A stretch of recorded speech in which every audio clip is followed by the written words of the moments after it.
واقعہ کربلا تاریخ کا دردناک واقعہ ہے۔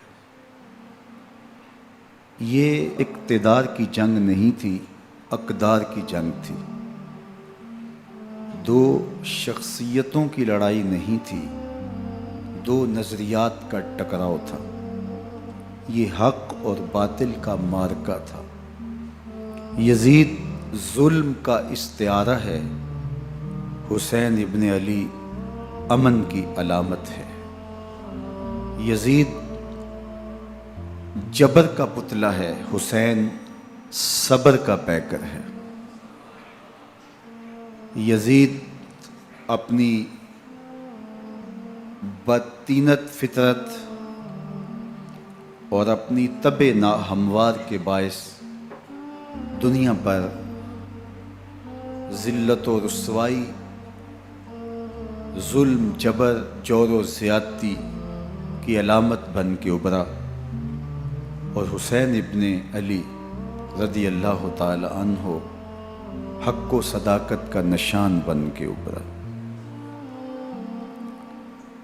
کربلا کے تپتے ہوئے ریگزار میں حسینی اور یزیدی دو کردار سامنے آتے ہیں۔ اقبال نے کہا تھا، موسیٰ و فرعون و شبیر و یزید، ایند و قوت از حیات آید بدید، زندہ حق از قوت شبیری است، باطل آخر داغ حسرت میری است، سرخ رو عشق غیور از خون او، شوخی ای مصر از مضمون او، تا قیامت قطع استبداد کر، موج خون او چمن ایجاد کر۔ یزید بہدل کی بیٹی محسون کا ناپاک بیٹا تھا، اور حسین محمد عربی کی بیٹی فاطمہ کا شہزادہ تھا۔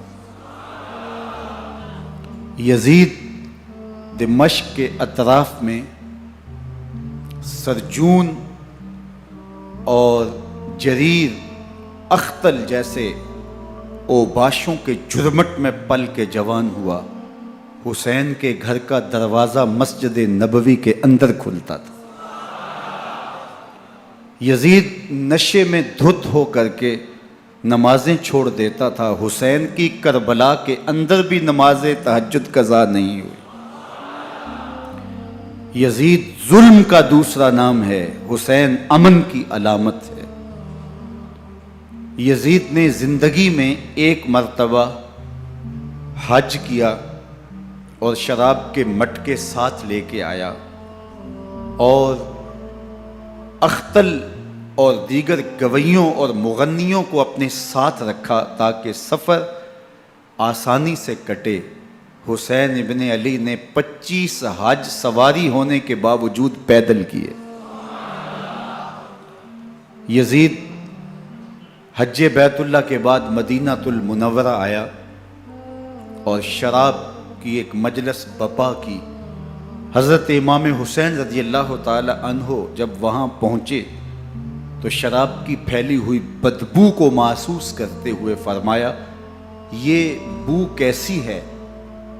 تو نشے میں دھت یزید بولا، یہ شام میں بنتی ہے، اور ایک جام منگوایا اور اس کو پیتے ہوئے دوسرا جام حضرت امام حسین رضی اللہ تعالی عنہ کی طرف بڑھاتے ہوئے کہا، ابا عبداللہ لیجئے۔ تو حضرت امام حسین رضی اللہ تعالیٰ عنہ نے فرمایا، میں اس کی طرف دیکھتا بھی نہیں ہوں، اور پھر وہ عشقی اشعار پڑھنے لگا۔ جب یزید کی شراب نوشی کا منظر امام حسین رضی اللہ تعالیٰ عنہ اپنی آنکھوں سے دیکھ چکے تھے، تو مجھے بتاؤ یزید کے ہاتھ پہ امام حسین کا پاک ہاتھ کیسے آتا؟ حضرت امام حسین رضی اللہ تعالیٰ عنہ جس ماحول میں پلے تھے، جس ماحول میں پرورش پائی تھی، جس ماحول میں رہے تھے، وہ پاکیزہ اور تقدس ماحول تھا۔ اور یزید کبھی اطراف دمشق میں، کبھی غوطہ میں، کبھی الخضرہ محل میں، اور کبھی کہاں داد عیش دیتا رہا اور لہو و لعب کے اندر مصروف رہا، اور اس کی زندگی ان چیزوں سے عبارت تھی۔ وہ محرمات کو حلال قرار دیتا، شراب نوشی اس کی ہڈیوں میں رچی ہوئی تھی، اور شریعت بیضا کا مذاق اڑایا کرتا۔ اور حسین ابن علی رضی اللہ تعالی عنہ کی دوستیاں جن لوگوں سے تھی وہ عبداللہ ابن عباس تھے، عبداللہ ابن عمر تھے، حضرت عبد الرحمن بن ابو بکر رضی اللہ تعالی عنہ تھے۔ یزید تو جوا کھیلتا رہا، یزید تو قمار بازی کرتا رہا، یزید تو شراب نوشی کرتا رہا، اور حسین ابن علی مسجد نبوی کے ممبر میں حضور کے پہلوؤں میں بیٹھتے رہے۔ زمانے نے وہ منظر دیکھا کہ سرخ رنگ کے جوڑے پہنے ہوئے حسنین کریمین حجرہ فاطمہ سے نکلتے ہیں، کم عمری کی وجہ سے کبھی گرتے ہیں کبھی سنبھلتے ہیں، اور آقا کریم خطبہ ارشاد کر رہے ہیں، خطبہ چھوڑ کے حضور نے شہزادوں کو اٹھا لیا۔ وہ منظر بھی زمانے نے دیکھا۔ حضرت عبداللہ بن شداد کہتے ہیں کہ حضور سجدے میں تھے اور سجدہ اتنا طویل ہو گیا، ہمیں لگا یا تو وحی کا نزول ہو رہا ہے یا پھر اللہ کا حکم آ گیا اور اللہ کے محبوب کی روح قبض کر لی گئی۔ لیکن میں نے جب نظریں اٹھا کے ننکیوں سے دیکھا تو کیا منظر تھا کہ حسین ابن علی حضور کی پشت پہ بیٹھے ہوئے اور میرے آقا سجدے کو طول دے رہے ہیں۔ اللہ اکبر! حسین کے لیے پیغمبر کے سجدوں کو طول دیا جا رہا ہے۔ حسین ابن علی کبھی ممبر پہ حضور کی اطراف میں بیٹھتے ہیں، وہ منظر بھی دنیا نے دیکھا کہ حضور کے مبارک کندھوں پر حسین ابن علی بیٹھے ہیں اور حضور کی زلفوں کو پکڑا ہوا ہے۔ تو حضرت عمر رضی اللہ تعالیٰ عنہ دیکھ کے کہتے ہیں واہ واہ کیسی سواری میسر آئی حسین ابن علی کو۔ تو میرے آقا مسکرا کے کہتے ہیں عمر سواری دیکھتے ہو سوار بھی تو دیکھو۔ اللہ اکبر! حضرت اسامہ بن زید بن حارثہ رضی اللہ تعالیٰ عنہ فرماتے ہیں رات کا ایک پہر گزر گیا اور مجھے حضور سے کوئی کام تھا، میں آقا کریم کی خدمت میں حاضر ہوا، در دولت پہ دستک دی، حضور تشریف لائے تو چادر اوڑی تھی، بکل کی ہوئی تھی میرے حضور نے، تو میں نے اپنی حاجت کہی تو حضور نے میری حاجت پوری کر دی۔ لیکن ایک منظر میں نے دیکھا کہ حضور نے جو چادر کی بکل فرمائی تھی اس کے اطراف میں پہلوؤں میں ابھار تھے جس طرح اندر کوئی ہو۔ مجھ سے نہ رہا گیا، میں نے پوچھ لیا، میں نے کہا بندہ نواز چادر کے اندر کیا ہے؟ فَكَشَفَهُ، تو حضور نے چادر کو کھول دیا۔ فَإِذَا الْحَسَنُ وَالْحُسَيْنُ عَلَىٰ وَرِكَيْهِ، تو کہتے ہیں میں نے اپنی آنکھوں سے دیکھا ایک پہلو سے امام حسین لپٹے ہوئے تھے، ایک پہلو سے امام حسن لپٹے ہوئے تھے۔ فرمایا یہ میرے بیٹے ہیں، یہ میری بیٹی کے بیٹے ہیں، اے اللہ میں ان سے پیار کرتا ہوں، تو بھی ان سے پیار کر، جو ان سے پیار کرے اس سے بھی پیار کر۔ ان کی محبت کا درس دیا، ان کے پیار کا سبق پڑھایا، کہا ان سے پیار کرنے والا میرے سے پیار کرنے والا ہے، ان سے بغض رکھنے والا میرے سے بغض رکھنے والا ہے۔ ان کی تکلیف حضور کو بے چین کر دیتی تھی۔ حضرت سیدہ فاطمہ الزہرا رضی اللہ تعالی عنہ کے گھر کے قریب سے گزرے تو حضرت امام حسین کے رونے کی آواز آ رہی تھی، تو آقا کریم علیہ السلام نے فرمایا کہ فاطمہ حسین کو چپ کرواؤ، الا تعلمی ان بقاءہ یوزینی، تو جانتی نہیں حسین کا رونا مجھے دکھ دیتا ہے۔ حسین ابن علی کو حضور رونے نہیں دیتے تھے، ان کو دکھی نہیں ہونے دیتے تھے، کیونکہ رسول اللہ صلی اللہ علیہ وسلم جانتے تھے کہ یہ کتنے دکھ سہے گا، کتنی تکلیفوں سے گزرے گا اور کتنے مصائب سہے گا۔ زمانے نے وہ گھڑیاں بھی دیکھیں کہ حضرت حذیفہ بن یمان رضی اللہ تعالیٰ عنہ فرماتے ہیں کہ میں حضور کی خدمت میں نماز مغرب کی ادائیگی کے لیے حاضر ہوا، اور میں نے یہ اجازت خاص طور پہ اپنی ماں سے اس شرط پہ لی تھی کہ امی آپ مجھے اجازت دیں، میں حضور کی خدمت میں حاضر ہوتا ہوں، مغرب کی نماز بھی ادا کروں گا اور پھر حضور سے عرض کروں گا حضور میرے لیے اور میری ماں کے لیے بخشش کی دعا کر دیجئے۔ ماں نے اس شرط پہ اجازت دے دی اور میں حضور کی خدمت میں آ گیا، نماز مغرب ادا کی، سلام پھرا تو میرے دل میں آرزو تھی میں حضور سے عرض کروں حضور میرے لیے اور میری ماں کے لیے مغفرت کی بخشش کی دعا کر دیں، لیکن حضور عبادات میں ذکر میں نوافل میں ایسے مشغول ہوئے کہ میں آرزو رکھنے کے باوجود بھی عرض نہ کر سکا۔ خیر نماز عشاء کا وقت ہوا، اذان پکاری گئی، حضور مصلی پہ آئے، نماز پڑھی، سلام پھرا، تو میرے دل میں پھر خیال آیا کہ ماں سے ایک نماز کی چھٹی لی تھی، نمازیں بھی 2 ہو گئیں، ماں نے جاتے پوچھنا ہے حضور سے میرے لیے اور اپنے لیے مغفرت کی، بخشش کی دعا کروائی تھی، تو کیا جواب دوں گا؟ اور حضور اٹھے اور کاشانہ اقدس کی طرف چل دیے۔ اب میرے دل میں یہ خیال رہ کے آ رہا تھا کہ ماں کو کیا جواب دوں گا، میں تو حضور سے بخشش و مغفرت کی دعا کروا ہی نہیں سکا۔ جب حضور چل پڑے تو غیر ارادی طور پہ میں بھی حضور کے پیچھے چل پڑا۔ چلنے میں تھوڑی سی رفتار تیز ہو گئی، جس سے قدموں کی آہٹ پیدا ہوئی، تو جب آواز پیدا ہوئی تو حضور نے رخ پھیرے بغیر فرمایا من ھذا، میرے پیچھے پیچھے کون آ رہا ہے؟ پھر خود ہی کہا حذیفہ تو نہیں؟ تو میرا دل دھڑک رہا تھا، قلت نعم، میں نے کہا جی حضور میں حذیفہ ہوں۔ فرمایا ما حاجتک غفر اللہ لک ولامک، کیا کام ہے؟ اللہ تجھے بھی بخش دے، تیری ماں کو بھی بخش دے۔ اب جو کام تھا وہ جنبش لب سے پہلے ہی ہو گیا، یہاں تو لفظوں کا سہارا بھی نہیں لینا پڑتا، وہ بند لبوں کی بولیاں بھی سنتے ہیں۔ اقبال بولا ہے فروغت صبح آثار و دہور، چشم تو بی نندائے ما فی الصدور، تیری نظر تو سینوں کے چھپے راز بھی دیکھتی۔ تو کہا ما حاجتوں کا غفر اللہ لک ولامک، اللہ تجھے بخش دے، تیری ماں کی بھی مغفرت کر دے، کیا کام ہے؟ اب جو کام تھا وہ تو ہو گیا۔ تو میرے حضور نے ارشاد فرمایا حذیفہ سنو، ابھی ایک فرشتہ آیا ہے جو اس سے قبل دھرتی پر پہلے کبھی نہیں آیا، آج پہلی مرتبہ اللہ سے اجازت لے کے 2 کام کرنے آیا ہے، ایک تو مجھے سلام کرنے آیا ہے اور دوسرا خوشخبری دینے آیا ہے کہ آپ کی بیٹی فاطمہ جنتی عورتوں کی سردار ہے اور حسن اور حسین جنتی جوانوں کے سردار۔ ایک طرف یزید ناپاک میسون کا پلید بیٹا، اور ایک طرف محمد عربی کا نواسا، فاطمہ کے دودھ کا اثر، علی المرتضیٰ کے خون کی تاثیر، رسول اللہ صلی اللہ علیہ وسلم کے کندھوں پہ بیٹھنے والا۔ ایک دن حضور نے امام حسین رضی اللہ تعالیٰ عنہ کے ہاتھ پکڑ لیے اور ان کے پاؤں اپنے پاؤں پہ رکھے اور پھر فرمایا بیٹے آگے بڑھو، اور ان کے پاؤں حضور کی پنڈلیوں پہ آئے، پھر کہا بیٹے اور آگے بڑھو، حتیٰ کہ ان کے پاؤں حضور کی رانوں پہ آئے، پھر فرمایا بیٹا اور آگے بڑھو، تو ان کے پاؤں حضور کے مبارک بطن اقدس پہ آئے، پھر بازوؤں کو کھینچ کے اپنے قریب کیا اور حسین ابن علی کے منہ میں اپنی زبان رکھ دی، اور وہ اس طرح چوس رہے تھے جس طرح کھجور چوسی جاتی ہے۔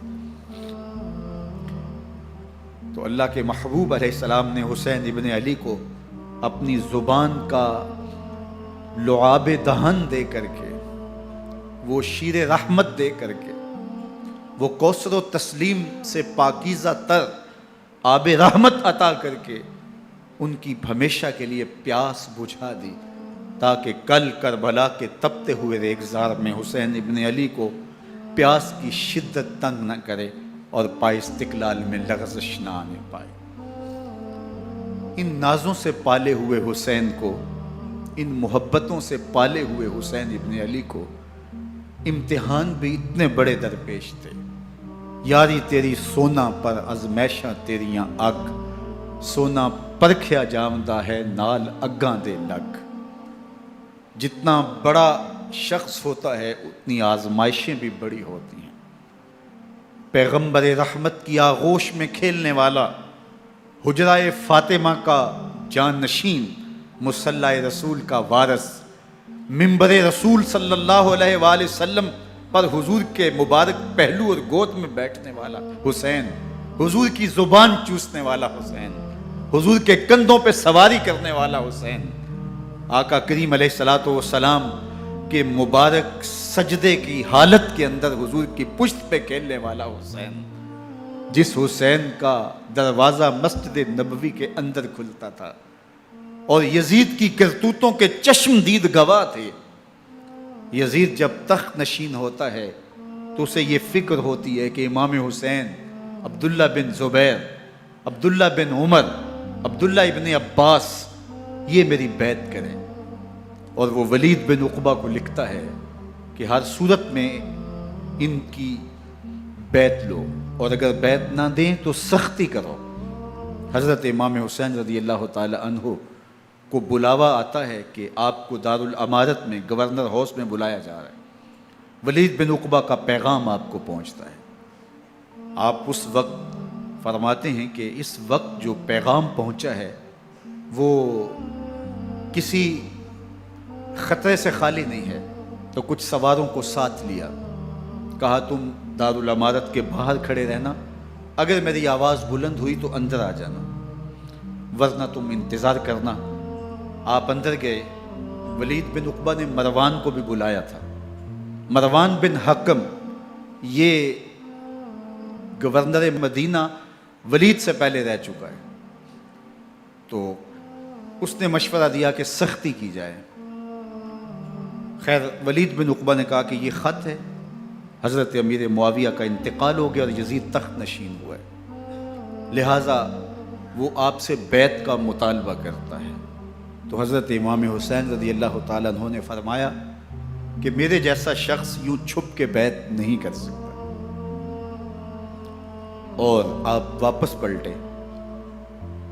مروان بن حکم نے ولید بن عقبہ کو کہا کہ یہ موقع ہے جانے نہ دیا جائے، اگر یہ نکل گئے تو دوبارہ تم قابو نہیں پا سکو گے، اور انہیں یہیں قتل کر دیا جائے.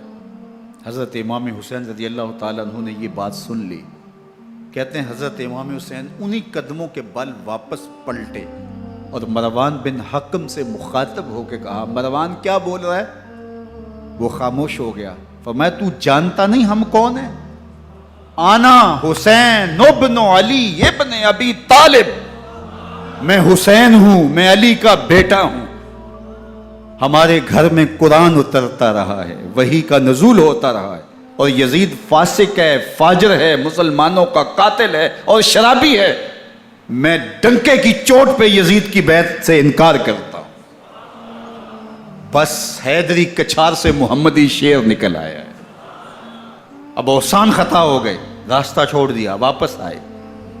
سیدہ زینب سے ملے، کہا مدینے کو چھوڑنا پڑے گا. کہا بھیا کیا ہوا؟ کہا یزید بیعت لینے پہ مصر ہے اور میں کسی صورت بھی بیعت نہیں کروں گا. رسول اللہ کا مدینہ ہمارے خون سے لالہ زار بنے گا. میں نہیں چاہتا کہ حضور کے شہر نور کی حرمت پامال ہو. دوستو وہ کیسا منظر ہوگا جب حسین ابن علی نے آخری حاضری حضور کے روضے پہ دی ہو. حاجی یا معتمر 10 دن کے لیے، 8 دن کے لیے، 20 دن کے لیے مدینہ المنورہ عارضی سکونت اختیار کرتا ہے، اور حضور کے روضہ انور سے، اس شہر نور سے، ان گلیوں سے، ان بام و در سے ایسا مانوس ہو جاتا ہے کہ جب واپس پلٹ رہا ہوتا ہے ان دعاؤں کے ساتھ کہ دوبارہ آنا بھی نصیب ہو، اور اسے لگتا ہے کہ میں دوبارہ بھی بلایا جاؤں گا، لیکن اس کے باوجود شہر حبیب چھوڑنا قیامت سے کم نہیں ہوتا. اعظم چشتی مرحوم آخری بار جب حضور کے روضہ انور پہ گئے تو بیمار تھے، ویل چیئر پہ تھے. باب بقی سے باہر نکلے تو خادم سے کہا کہ میری ویل چیئر پیچھے سے کھینچو تاکہ میرا رخ روضہ انور کی طرف رہے. اور وہ پیچھے سے کھینچتا چلا جا رہا ہے، اور جب باب مکہ سے پیچھے جنت البقیع کے قریب سے گنبد خضرا نگاہوں سے اوجل ہونے لگا تو اعظم چشتی مرحوم نے کہا، جان بدن سے نکلتی ہے اعظم، جان بدن سے نکلتی ہے اعظم، کوئی آسان ہے مدینے سے جدا ہونا، کوئی آسان ہے مدینے سے جدا ہونا. یہ اس شخص کی کہانی ہے جو 10 دن، 5 دن، مہینہ، 2 ماہ وہاں رہتا ہے، اور پھر اس شہر کو چھوڑ کے آنا اس کے لیے آسان نہیں ہوتا. اور مجھے بتاؤ کہ حسین جو پیدا مدینے میں ہوا، جس کے گھر کا دروازہ مسجد نبوی کے اندر کھلتا تھا، جو مسجد نبوی کے اندر پرورش پا کے جوان ہوتا ہے اور مدینے کی گلیوں میں کھیلتا رہا، اس حسین ابن علی کے لیے مدینہ چھوڑنا، اور پھر وہ اس بات کا علم اور شعور رکھتے تھے کہ یہ آخری بار حضور کے در پہ حاضری ہے، دوبارہ اس شہر نور میں نہیں آ سکوں گا، تو کیا قیامت ہوگی اور کیا منظر ہوگا۔ محمد بن حنفیہ کے علاوہ خاندان نبوت کے جتنے لوگ تھے ان سب نے شہر مدینہ کو الوداع کہا، اور رات کے موقع میں مدینہ المنورہ کو، مسجد نبوی کو چھوڑ کر کے مکہ کی جانب عازم سفر ہوئے۔ 3 شعبان المعظم کو مکہ المکرمہ پہنچتے ہیں، ادھر کوفیوں کے خطوط آنے شروع ہو جاتے ہیں۔ حضرت امام حسین رضی اللہ تعالیٰ عنہ مسلم بن عقیل رضی اللہ تعالیٰ عنہ کو صورتحال معلوم کرنے کے لیے بھیج دیتے ہیں۔ 40,000 کوفی آپ کے ہاتھ پہ بیعت کر لیتے ہیں۔ ادھر 25 پیدل حج کرنے والے حضرت امام حسین 8 ذی الحج کو احرام باندھتے ہیں، لیکن آپ کو پتہ چلتا ہے کہ حاجیوں کے روپ میں قاتل چھپا دیے گئے، تو آپ اس احرام کو حج کی بجائے عمرے میں بدلتے ہیں اور کوفے کی جانب عازم سفر ہوتے ہیں۔ کائنات والو، ذرا سینے پہ ہاتھ رکھ کے دیکھو کہ یہ کتنا مشکل مرحلہ تھا۔ اس دین کی آبرو کو بچانے کے لیے حضرت امام حسین رضی اللہ تعالیٰ عنہ نے کتنا بڑا قدم اٹھایا۔ آپ کے بہی خواہ، دوست، احباب عبداللہ بن عمر یہ سارے روکتے ہیں۔ عبداللہ بن عباس کہتے ہیں حضرت نہ جائیے، الکوفی لا یوفی، کوفی کبھی وفا نہیں کرتے، آپ کے والد کو وہاں شہید کیا گیا، لیکن آپ ایک فرض کو نبھانے جا رہے ہیں۔ میرے غم گسارو، میرے مہربانوں، نہ روکو مجھ کو جانے دو، مجھے نانے کے دی کی ڈوبتی کشتی بچانے دو، میں جاتا ہوں کہ دنیا پر وفا کا نام رہ جائے، میں رہوں نہ رہوں پر عظمت اسلام رہ جائے۔ میں نہیں جاتا تو نبی کے گھر کی آن جاتی ہے، میں نہیں جاتا تو نبی کے گھر کی آن جاتی ہے، تمہارا دین جاتا ہے، میری غیرت ایمان جاتی ہے۔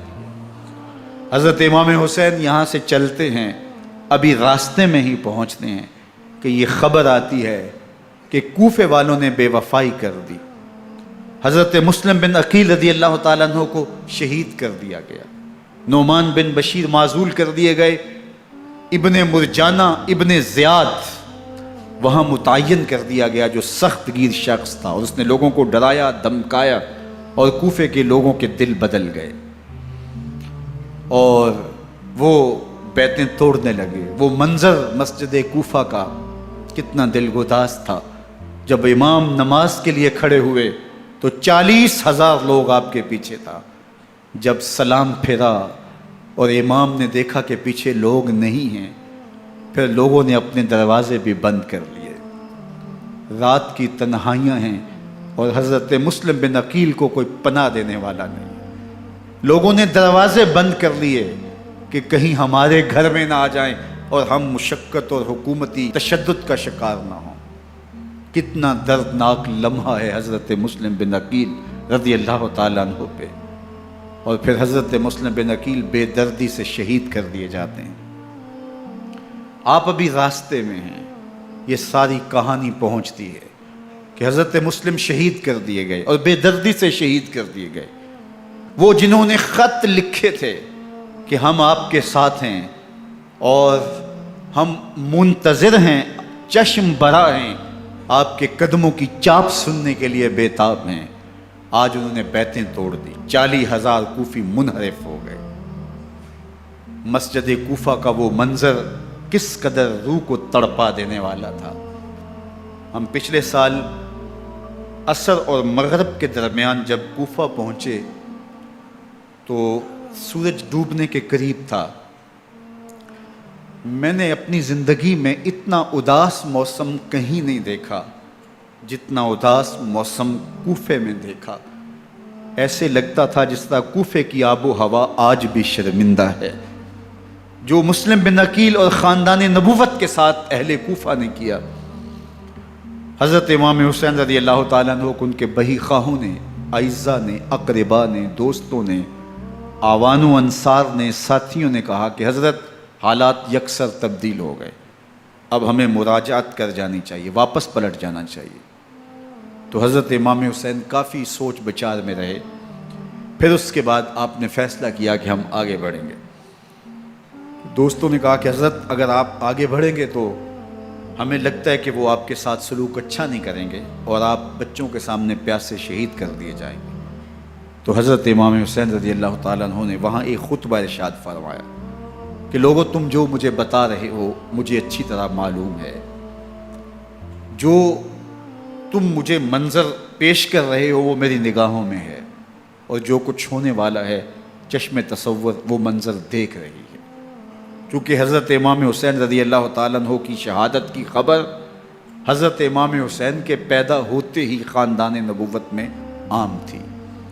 حضور علیہ الصلوۃ والسلام کو یہ بات جبریل امین نے آ کے بتائی تھی جب حسین ابن علی کے ساتھ حضور محبت کا اظہار کر رہے تھے، تو یہ جبریل امین نے آ کے کہا تھا حضور آپ کا یہ بیٹا عرض طف میں شہید کر دیا جائے گا، اور کربلا کی مٹی لا کے حضور کو دی اور ام سلمہ کو حضور نے عطا کر دی۔ حضرت ام سلمہ کہتی ہیں کہ ایک دن میں سوئی تو خواب دیکھا کہ حضور کے مبارک بال بکھرے ہوئے ہیں اور سخت پریشان ہیں، تو میں نے کہا کہ حضور آپ کی یہ کیا حالت ہے؟ وَبِيَدِهِ قَارُورَةٌ، اور حضور کے ہاتھ میں ایک شیشی ہے، فیہا دمن، جس کے اندر خون ہے۔ تو میں نے کہا حضور یہ کیا؟ فرمایا میں قتل گاہ حسین سے آ رہا ہوں اور یہ حسین ابن علی کا خون ہے۔ تو کہا 10 محرم کا دن تھا، دوپہر کا یہ منظر تھا، میں کیلولہ کر کے اٹھی، جب میں نے دیکھا تو وہ شیشی جس میں کربلا کی مٹی رکھی تھی وہ خون بن چکی تھی۔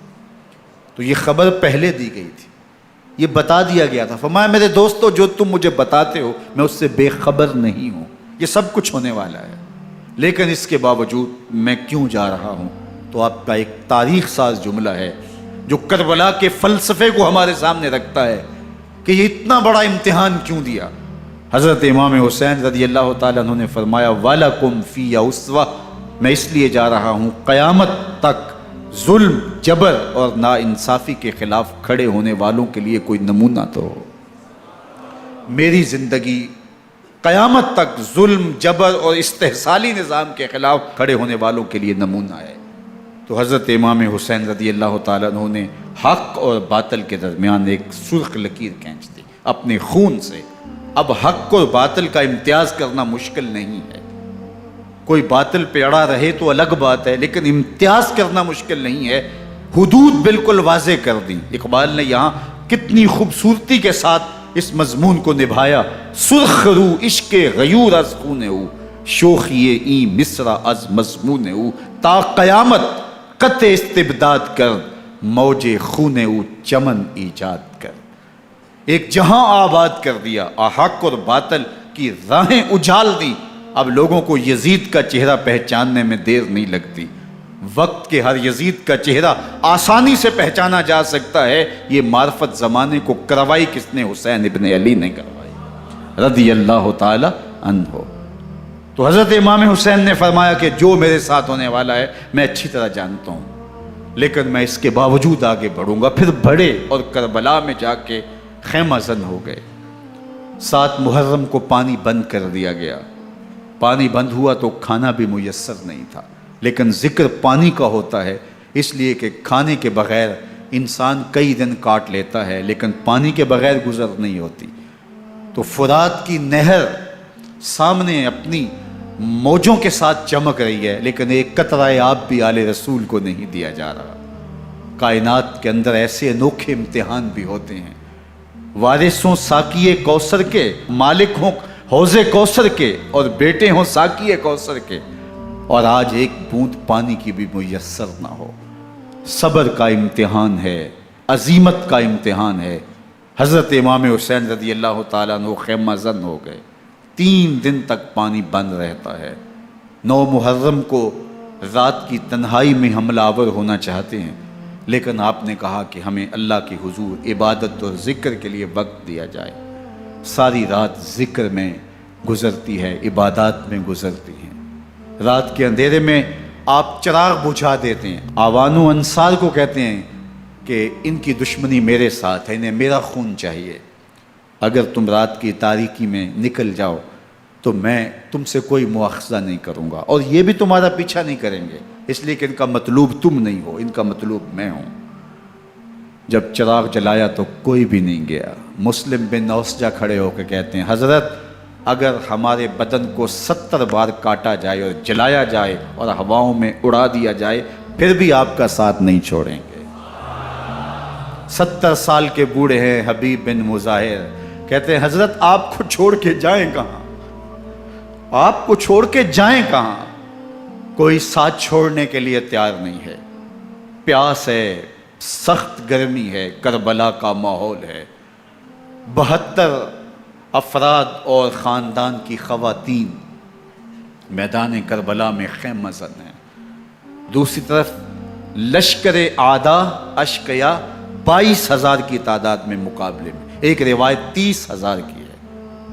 ان صرف 72 پیاسے لوگوں کے لیے اتنے لوگوں کو جمع کرنے کا مقصد خوف زدہ کرنا تھا۔ شرط ہے کہ یا یزید کی بیعت کر لیں، محاصرے توڑ دیں گے، پانی دستیاب ہوگا، اعزاز و اکرام سے نوازا جائے گا، خزانوں کے منہ کھول دیے جائیں گے۔ لیکن حسین ابن علی کہتے تھے سب کچھ لٹ جائے گا، باطل کے ہاتھ پہ ہاتھ نہیں رکھوں گا۔ اللہ اکبر۔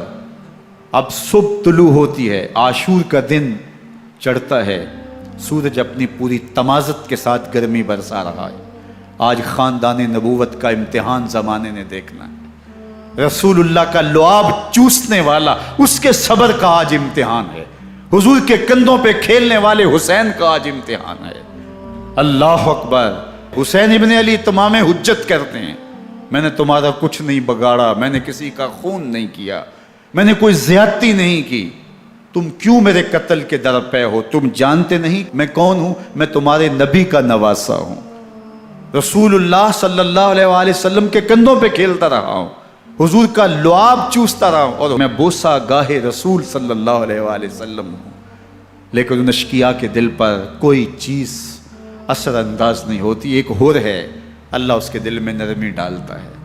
پہلے تو امام حسین کو گھیر کے لے کر کے آتا ہے، لیکن بعد میں وہ قافلہ یزید سے قافلہ حسین کی طرف آ جاتا ہے۔ امام حسین فرماتے ہیں تو دنیا میں بھی ہور ہے، آخرت میں بھی ہور ہے، آزادی مل جاتی ہے۔ باقی 22,000 کا لشکر جرار امام حسین کے قتل کے در پہ ہے۔ پھر تاریخ نے خاندان نبوت کا وہ انوکھا امتحان دیکھا۔ حضرت امام حسین کے بچے بالخصوص خواتین پیاس کی شدت میں حلق خشک ہیں۔ حضرت سکینہ تڑپ کے اپنے باپ سے کہتی ہیں کہ مجھے 6 ماہ کے علی اصغر کی پیاس نہیں دیکھی جا رہی۔ بچے کو ہاتھوں پہ اٹھاتے ہیں اور نہر فرات کے کنارے پہنچ کے فرماتے ہیں اشقیاء سے مخاطب ہو کے تمہارا معاملہ میرے ساتھ ہے، اس 6 ماہ کے بچے نے تمہارا کچھ نہیں بگاڑا، اور چلو بھر کے اس کا حلق سیراب کرنا چاہتے ہیں۔ ایک 2 شاخہ تیر آتا ہے جو حضرت علی اصغر کے گلے کو چیر دیتا ہے۔ راوی لکھتے ہیں کہ وہ عام تیر نہیں تھا، جانوروں کو شکار کرنے کے لیے جو بڑے تیر ہوتے ہیں وہ 2 شاخہ تیر تھا۔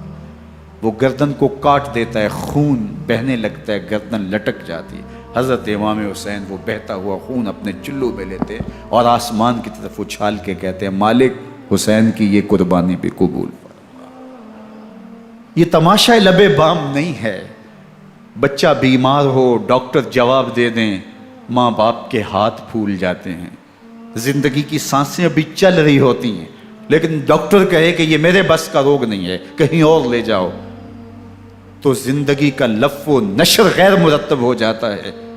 میں سلام پیش نہ کروں حسین ابن علی کو، 6 ماہ کا علی اصغر ہاتھوں میں دم توڑتا ہے، گردن لٹک جاتی ہے، خون بہہ رہا ہے۔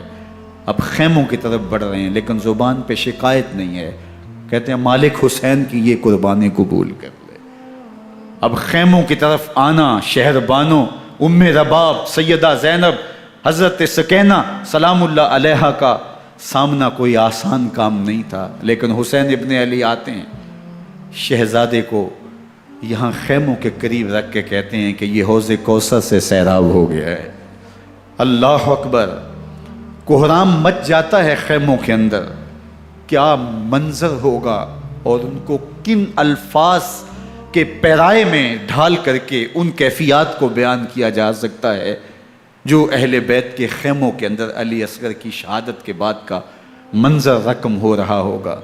اللہ اکبر، ادھر اشکیا آوازیں دے رہے ہیں، مبارزت کے لیے پکار رہے ہیں۔ زمانے نے پھر وہ منظر بھی دیکھا کہ جوان بیٹے کو 18 سال کی کمائی حضرت امام حسین میدان عمل میں بھیج رہے ہیں۔ وہ علی اکبر جو حسین کا نور نظر ہے، آنکھوں کا قرار ہے، دل کی تسکین ہے۔ اور پھر حضرت علی اکبر جب گھوڑے کی زین سے فرش زمین پہ گرتے ہیں تو باپ کو آواز دیتے ہیں، اور حضرت امام حسین جو ہے وہ آگے جا کے بیٹے کی لاش اٹھاتے ہیں۔ اللہ اکبر، 18 سال کے بیٹے کی لاش کو کندھوں پہ اٹھا کے خیموں تک لاتے ہیں اور ہاتھ پھیلا کے کہتے ہیں مالک حسین کی یہ قربانی بھی قبول فرما۔ کبھی قاسم بن حسن کی لاش اٹھا کے لاتے ہیں، کبھی اون و محمد کی لاشیں اٹھا کے لاتے ہیں، بھتیجوں کی، بھانجوں کی، بھائی عباس کے کٹے ہوئے بازو اور زخموں سے چھدا ہوا لاشا۔ کیا کیا قیامتیں تھیں جو اس کربلا کے ایک میدان کے اندر نہیں توڑی گئیں۔ حضرت امام حسین پر دکھ پہ دکھ، تکلیفوں پہ تکلیفیں، اب 71 لاشیں اٹھا کے خیموں تک پہنچا چکے، اور ادھر مبارزت کی دعوت دی جا رہی، آؤ میدان عمل میں آؤ، اب دیر کیوں کر رہے ہو۔ رسول اللہ کا حرم، رسول اللہ کی شہزادیاں جو نازوں میں پلی تھیں، وہ کلیاں جو شبنم کا بوجھ بھی گوارا نہیں کر سکتی تھی، آج مصیبتوں کے پہاڑ ٹوٹ گئے۔ حضرت امام حسین کبھی شہربانوں کو، کبھی ام رباب کو دلاسا دیتے ہیں، کبھی حضرت زینب کو کہتے ہیں۔ حضرت زینب کربلا کے اس میدان کے اندر بڑے حوصلے کے ساتھ اپنے بھائی کے ساتھ کھڑی رہی، اپنے 2 بیٹے راہ خدا میں پیش کیے، ان کی لاشیں وصول کیں، لیکن زینب جس جرأت کے ساتھ، جس پامردی کے ساتھ اس سارے منظر کو حوصلے کے ساتھ سہتی رہی، وہ یقیناً حوصلہ سیدہ زینب سلام اللہ علیہا کا ہی ہے۔ لیکن یہ وہ منظر تھا کہ زینب کا دل بھی ڈول گیا جب حسین ابن علی گھوڑے پہ بیٹھنے لگے اور ان کو گھوڑے میں بٹھانے والا کوئی نہیں تھا، اور جو بھی سوار جاتا پھر واپس اس کی لاش ہی آتی اور حسین ابن علی لے کے آتے۔ آج حسین ابن علی جا رہے ہیں، زندگی کا سارا سرمایہ لٹ رہا ہے، حضرت زینب سلام اللہ علیہا سنبھل نہیں رہی۔ حضرت امام رضی اللہ تعالیٰ عنہ اٹھے اور آپ نے حضرت زینب کو صبر کی تلقین کی اور کہا کہ صبر ہی بہترین ذریعہ ہے اور اللہ کی قربت کا ایک بہترین سبب ہے، اور ان کو صبر کی تلقین کرتے ہوئے فرمایا کہ میرے بعد تم نے اس ذمہ داری کو سنبھالنا ہے اور ان مخدرات اسلام کی، ان شہزادیوں کے پردے کی تم نے حفاظت کرنی ہے۔ اور پھر گھوڑے کی زین کس کے امام حسین لشکر اشکیا کی طرف بڑھتے ہیں۔ اب خیموں سے سسکیوں کی آواز آ رہی ہے، ان کا سردار، ان کا تاجدار آج سب کو چھوڑ کے کربلا کے میدان کی طرف بڑھ رہا ہے۔ جرم کیا کیا، قصور کیا کیا، اس نے کیا زیادتی کی کہ آج نیزوں اور انیوں کے مقابلے میں 22,000 کا لشکر حضرت امام حسین پہ ٹوٹ پڑتا ہے۔ آپ پھر اتمام حجت کرتے ہیں، میں نے کسی کو قتل نہیں کیا، خون ناحق نہیں بہایا، میرے خون کے درپے کیوں ہو، اپنی آخرت کیوں برباد کرتے ہو، تم جانتے نہیں میں کون ہوں، میں تمہارے نبی کا نواسا ہوں۔ لیکن ابن زیاد کہتا ہے مقابلے میں آؤ۔ پھر حضرت امام حسین رضی اللہ تعالیٰ عنہ مقابلے میں آتے ہیں، اور جب گھوڑے کو ایڑ لگا کے دشمن اشقیاء پہ ٹوٹتے ہیں تو پھر ایسا منظر ہوتا ہے کہ وہ بھیڑ بکریوں کی طرح آگے بھاگتے ہیں۔ 71 زخم کلیجے پہ لیے شجاعت کا یہ پیکر جب میدان میں آتا ہے، آواز آتی، یہ کون ذی وقار ہے، بلا کا شاہ سوار ہے، لباس ہے پھٹا ہوا غبار سے اٹا ہوا، تمام جسم نازنی چدا ہوا کٹا ہوا، یہ نبی کا نور عین ہے، یہ بالیقین حسین ہے، یہ حسین ابن علی ہیں رضی اللہ تعالیٰ عنہ۔ پھر چاند بادلوں میں گھر جاتا ہے، شامی ہنڈے تیر برساتے ہیں، تلواروں سے آپ کے بدن پر ضربیں لگاتے ہیں اور نیزوں سے آپ کے بدن کو پرو دیتے ہیں۔ جب آپ کا پیراہن بعد میں اتارا گیا تو آپ کے پیراہن میں 122 سوراخ تیروں کے تھے، 33 زخم تلواروں کے اور 34 گھاؤ نیزوں کے تھے۔ جب گھوڑے کی زین سے فرش زمین پر آئے، بدن چھلنی تھا، زخم زخم سے خون بہ رہا تھا، 3 دن کا پیاسا حسین، اللہ اکبر، بدن زخموں سے چور، 71 لاشیں کلیجے پہ لیے، مخدرات اسلام کے پردے کا خیال دل میں الگ ہے، لیکن گھوڑے کی زین سے جب فرش زمین پہ امام حسین آتے ہیں، زبان پہ ہائے نہیں، نالا و شیون نہیں، چیخ و پکار نہیں، آتے ہی پیشانی سجدے میں رکھتے ہیں اور پکارتے ہیں اللہم ردن بقضائک وصبرن علی بلائک تسلیما لامرک سبحان ربی الاعلی۔ مالک گھر لٹا کے، بچے لٹا کے، خاندان سب کچھ قربان کر کے، اپنے بدن کو زخموں سے چھلنی کروا کے، تیروں اور نیزوں کی انیوں سے اپنے آپ کو زخمی کروا کے، تیرے حضور سر جھکا کے یہ اقرار کرتا ہوں کہ حسین تیری تقدیر پہ راضی ہے، مالک تو بھی بتا، تو بھی حسین پہ راضی ہوا ہے کہ نہیں ہوا۔ آواز آ رہی ہے، اس پیاسے پر علی شیر خدا کو ناز ہے، اس نواسے پر محمد مصطفیٰ کو ناز ہے، اوروں نے بھی سجدے کیے پر اس کا عجب انداز ہے، اس نے وہ سجدہ کیا جس پر خدا کو ناز ہے۔ حسین ابن علی رضی اللہ تعالیٰ عنہ کا سر انور دستے قاتل نے تب کاٹا جب وہ سجدے میں جھکا ہوا تھا۔ یزید نے کہا میں بیعت لوں گا، امام حسین نے کہا کبھی بھی نہیں دوں گا، یہ سر کٹ سکتا ہے جھک نہیں سکتا۔ سر کاٹ کے نیزے کی نوک پہ چڑھا دیا گیا اور یہ اس بات کا اعلان تھا کہ ہم جیت گئے اور حسینی ہار گئے، اور لشکر یزید میں غوغا مچ گیا، نقارے بجنے لگے کہ ہم جیت گئے، دیکھو امام حسین شہید کر دیے گئے، اور سر کاٹ کے نیزے کی نوک پہ چڑھایا گیا۔ لیکن لشکر یزید سے یہ آواز آئی یہ کیسا سر ہے جو کٹ کے بھی سر بلندی ہے، کٹ گیا ہے پھر بھی اونچا ہے، اللہ اکبر، یہ سر سجدے میں کٹا ہے، رب کے حضور عبادت کی حالت میں کٹا ہے، حسین آج بھی سجدے میں ہے، اللہ اکبر، حسین آج بھی سجدے میں ہے، بلکہ کٹے ہوئے سر کا رخ زمین کی جانب تھا اور کٹی گردن آسمان کی طرف، یوں نیزے پہ پرویا گیا، اللہ اکبر۔ ایک شاعر نے نقشہ کھینچا، بآنکھ سر نیزے پہ اور سوئے زمیں ہے روح، یعنی سجدہ ثانی کی ہے آرزو۔ رکعت کے 2 سجدے ہوتے ہیں، ابھی ایک سجدہ ہوا تھا کہ دست قاتل نے سر کاٹ دیا، کہا حسین کی پیشانی میں دوسرے سجدے کی تمنا مچل رہی ہے۔ یہ تھا حسین ابن علی کا سجدہ، ساری زندگی رب کے حضور سجدہ قضا نہیں ہونے دیا۔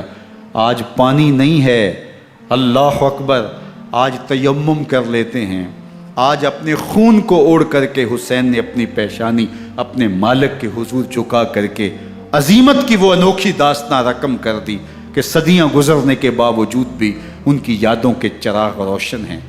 جب حضرت امام حسین اور دوسرے اعیان و انصار کو شہید کر دیا گیا تو ان کے سر نیزوں کی نوک پہ چڑھا دیے گئے، حضرت امام حسین کا کٹا ہوا سر اور باقی 71 افراد کے کٹے ہوئے سر نیزوں کی نوک پہ، اور 10 سواروں کو ابن سعد نے کہا کہ ان کو رون دو، اور گھوڑوں کی ٹاپوں تلے حضرت امام حسین رضی اللہ تعالیٰ عنہ اور ان کے آوان و انصار کو جو ہے وہ روندا گیا، حتیٰ کہ ان کی استخوان مبارک، ان کی ہڈیاں بھی چور چور ہو گئیں۔ روننے سے قبل ان کا لباس اتار لیا، ان کے کپڑے اتار لیے گئے۔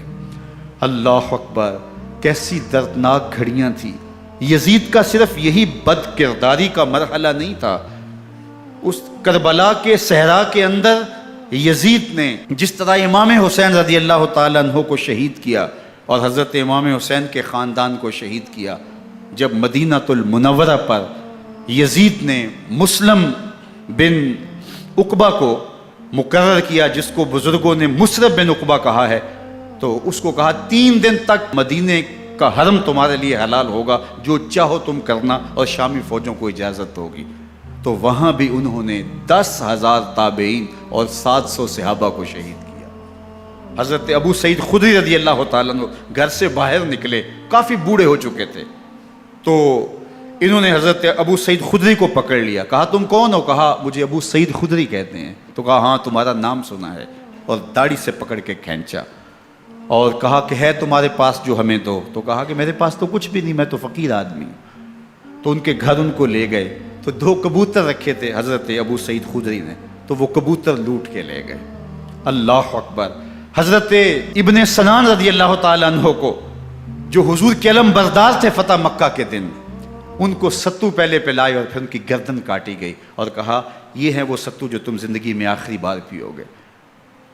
ایک گھر میں داخل ہوئی شامی فوج، تو ایک خاتون کے ابھی بچہ پیدا ہوا تھا، اور قابلہ نے، دائیا نے، وہ بچہ ماں کی چھاتی پہ لٹایا، اور وہ ماں کا پہلا دودھ پی رہا تھا۔ تو یہ جا کے کہنے لگے نکالو تمہارے پاس جو کچھ ہے۔ تو اس خاتون نے کہا تم جانتے ہو یہ بچہ کون ہے؟ تو انہوں نے کہا ہم نہیں جانتے۔ کہا یہ حضرت ابن ابی کبشہ انماری رضی اللہ تعالیٰ عنہ کا بچہ ہے، اور یہ وہ صحابی ہیں کہ جو بیت الشجرہ کے موقع پہ حضور کے ہاتھ پہ بیعت کرتے ہیں۔ انہوں نے اس چیز کا لحاظ نہ کیا کہ جو کچھ ہے وہ ہمیں دو ورنہ تیرے بچے کو نہیں چھوڑیں گے۔ تو ماں بچے سے مخاطب ہو کے کہتی ہے، ابھی بچہ پیدا ہوا ہے اور ماں سے پہلا دودھ پی رہا ہے، کہ بیٹے اگر میرے پاس کچھ ہوتا، وہ قیمتی سے قیمتی چیز بھی ہوتی، تیری جان کے لیے قربان کرتی، لیکن اس وقت میرے پاس کچھ ہے نہیں۔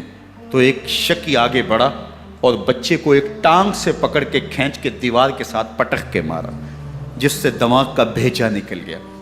کیا کیا زیادتیاں نہیں کی۔ 700 صحابہ حرہ کے واقعہ میں شہید کیے یزید نے، اور 10,000 تابعین شہید کیے۔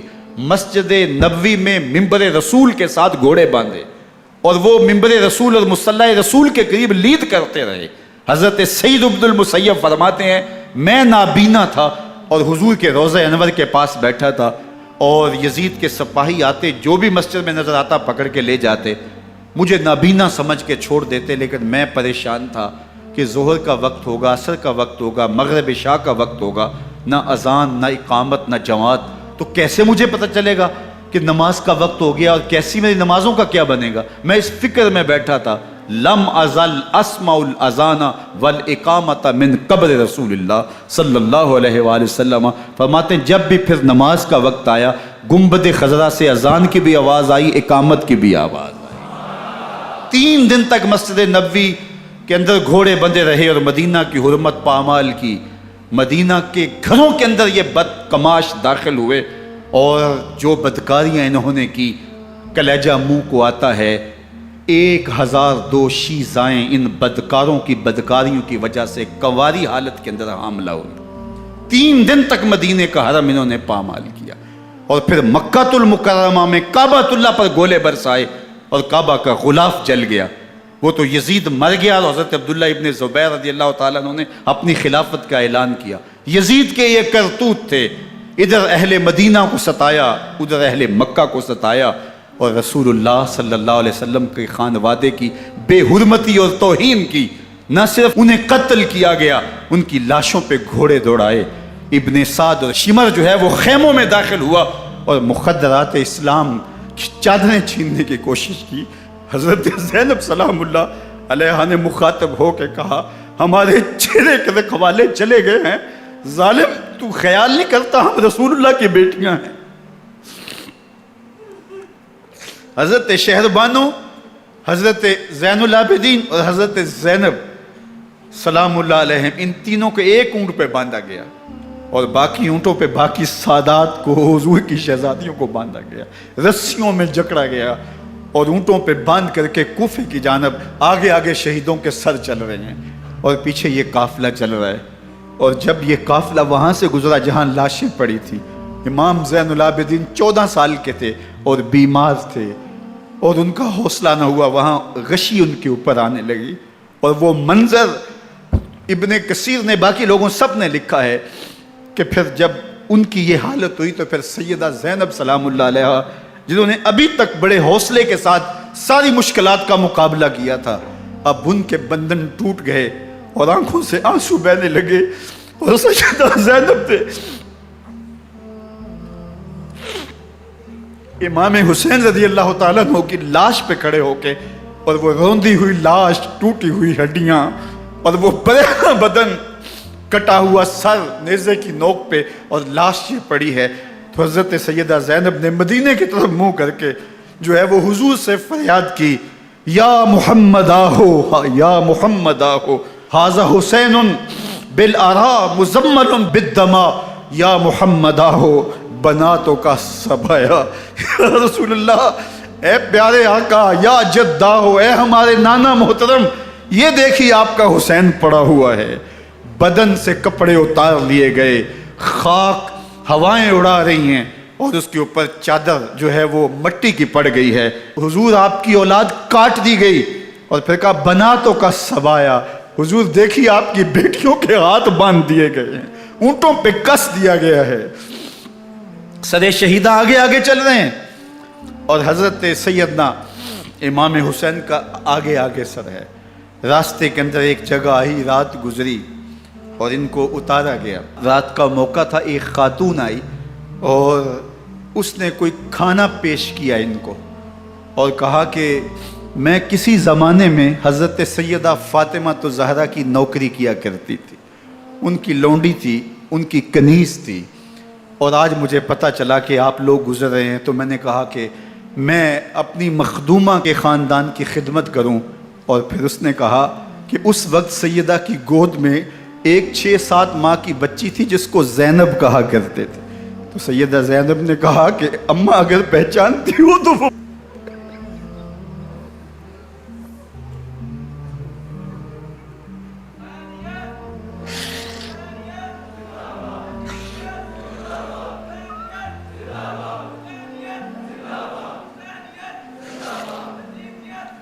یہ تاراج اور لٹا ہوا کارواں پھر وہاں سے کوفے میں کیسے پہنچا، اور کوفے کے اندر سیدہ زینب سلام اللہ علیہا نے وہ یزید کے دربار میں، ابن زیاد کے دربار میں وہ جرأت آمیز جو باتیں کہیں، اللہ اکبر، زینب کی زبان میں علی کی خطابت بول رہی تھی، اور پھر دشمن اور دوست سارے رونے لگے، اور وہ کیا دل گداز منظر تھے۔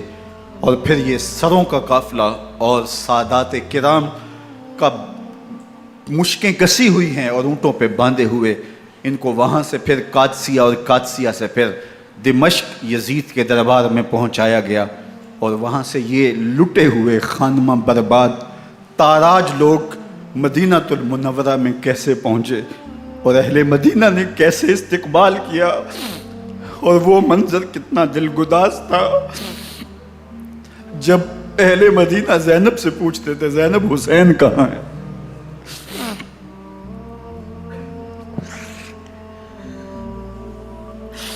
بے مروت بے وفا تیرا بھی کیا افسانہ ہے، جس نے اپنی ہی شمع کو گل کیا تو وہ پروانہ ہے۔ اپنے پیغمبر کے شہزادوں کو اور اپنے پیغمبر کی شہزادیوں کو جو دکھ اس امت نے دیے، یہ کائنات کی ایک انوکھی داستان ہے۔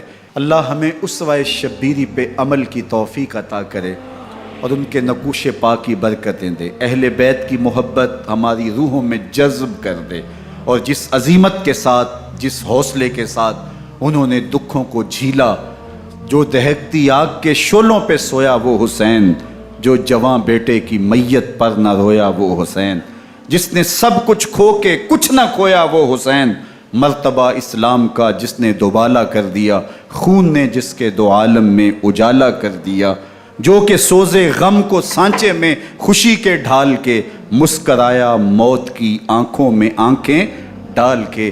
اے حسین ابن علی تم پر سلام، نازش آل نبی تم پر سلام۔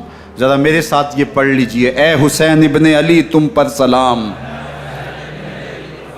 نازش آل نبی تم پر سلام، تم پہ لاکھوں رحمتیں لاکھوں سلام، اے شہیدان محبت کے امام، لالا گوں لالا بدن لالا کفن، اے چمن اندر چمن، زندگی ہی زندگی تیری حیات اے حیات اندر حیات اندر حیات، افتخار ملت بیضا ہے تو، رب کعبہ کی قسم یکتا ہے تو، فخر کا دل میں دریچہ باز کرنا چاہیے، جن کا تو آقا ہے ان کو ناز کرنا چاہیے۔